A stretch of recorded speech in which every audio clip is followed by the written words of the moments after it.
Hello viewers, prime news 24-এ আপনাদেরকে স্বাগতম।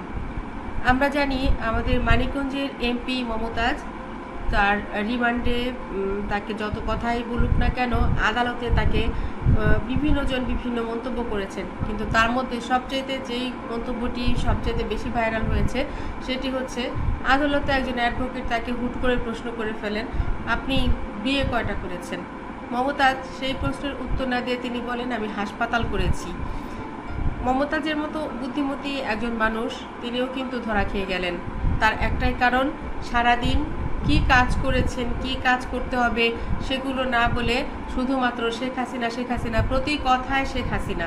ভাই, একটা দেশের মানুষ, তোমরা কাজ করবা এমপি দেশের মানুষের জন্য কি করছো সেই বোধটুকু যদি তোমাদের না থাকে, সেই কাজ তুমি কি করছো? তোমার নামও তো তুমি অতবার বলো নাই, তুমি আল্লাহর নামও বলো নাই, তুমি বলছো কি সিয়াসিতা হাদিস থেকে শুরু করে যা আছে দুনিয়ার সব নাকি তোমার পড়া আছে।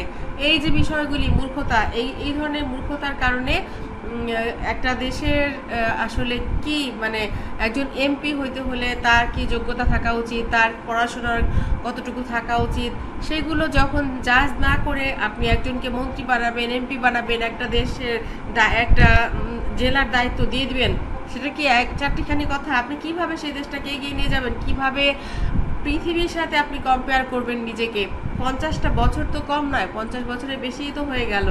তারপরেও সেই দেশের মানুষের যদি এতটুকু বোধ বুদ্ধি না থাকে, এই দেশের কি অশিক্ষিত, মানে দেশ কি অশিক্ষিত? দেশে কি কোনো শিক্ষিত লোক নেই? কেন শিক্ষিত লোকরা সব দেশের বাইরে থাকে? কেন তাদেরকে নিয়ে এসে মন্ত্রী এমপি পদে তাদেরকে দাঁড়া করানো হয় না? কেন মার্কা নিয়ে কথা হবে শুধুমাত্র? কেন বুদ্ধি খাটিয়ে কথা বলা হবে না? এতগুলো মানুষ মারা যাওয়ার পরও কেন ক্ষমতা নিয়ে কথা হবে?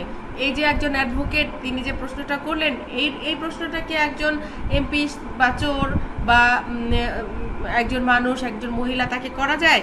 এটা তো রুচির বহির্ভূত একটা প্রশ্ন।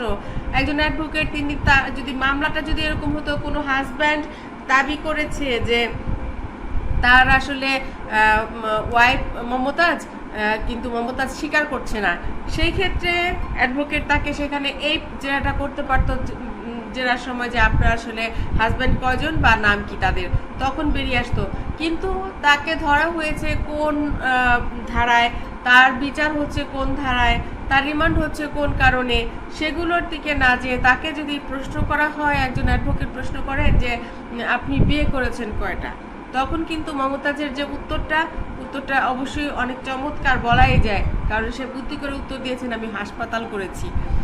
সে হাসপাতালের একজন ডক্টরকেও বিয়ে করেছে, তার সে যোগ্যতা আছে, তাই সে ডক্টরকে বিয়ে করেছে। তো বন্ধুরা, একটা মানুষ সম্পর্কে আসলে কি বলবো?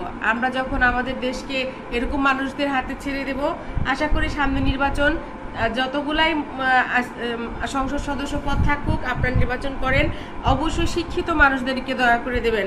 শিক্ষিত মানুষরা অতটা চুরি করলেও অতটা খারাপ হবে না, অন্তত মানুষের জন্য কাজ করবে। ধন্যবাদ সবাইকে।